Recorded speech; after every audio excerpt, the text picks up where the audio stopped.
Τα δέντρα που θα κοπούν από την διάνοιξη των συνοδών δρόμων αλλά και για το δίκτυο μεταφοράς της ενέργειας είναι κάτι χιλιάδες δέντρα και εκτάσεις μεγάλες. Οι κορυφογραμμές βέβαια πάνω είναι άδεντρες, έχουν μια πολύ χαμηλή βλάστηση.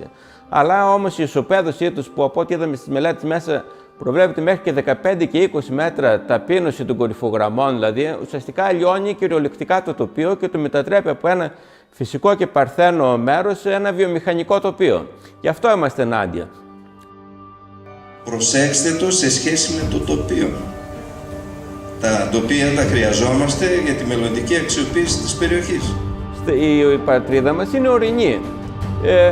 Δεν μπορούμε να γεμίσουμε όλα τα βουνά μας με υλικά. Στην Ευρωπαϊκή Ένωση ελάχιστες ανεμογεννήτρες βάζουν στα βουνά. Ειδικά τις κορυφογραμμές, τα skyline δηλαδή, απαγορεύεται οποιαδήποτε επέμβασή τους.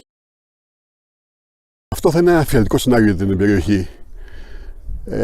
Ο αγώνας ξεκίνησε το 2013 από τον Ελληνικό Ορειβατικό Σύλλογο Καρδίτσας, προσπαθώντας να αφυπνίσει πρώτα απ' όλα την ορειβατική κοινότητα για το τι πρόκειται να γίνει στα Άγραφα αλλά και στα υπόλοιπα βουνά της Ελλάδας.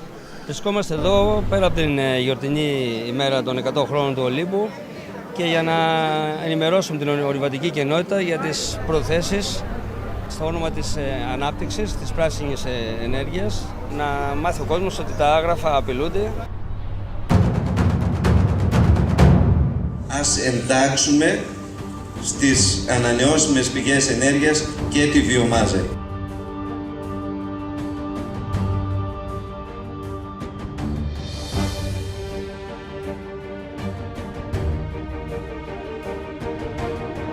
Αυτόνομο ενιαίο εθνικό πάρκο με μια πολιτιστική και ιστορική διάσταση πέρα από την περιβαλλοντολογική.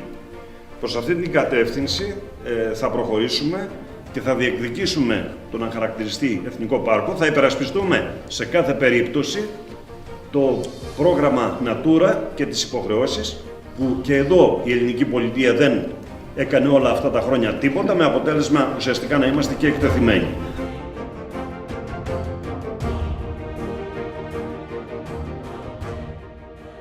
Και στις Άλπες και σε άλλα βουνά δεν έχουμε δει πουθενά αιωλικά στα βουνά.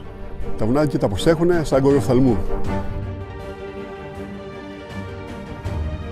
Αυτή η τεράστια βουνοπλημμύρα είναι χαρακτηριστική φυσιογνωμία των αγράφων και παραμένουν άγραφα.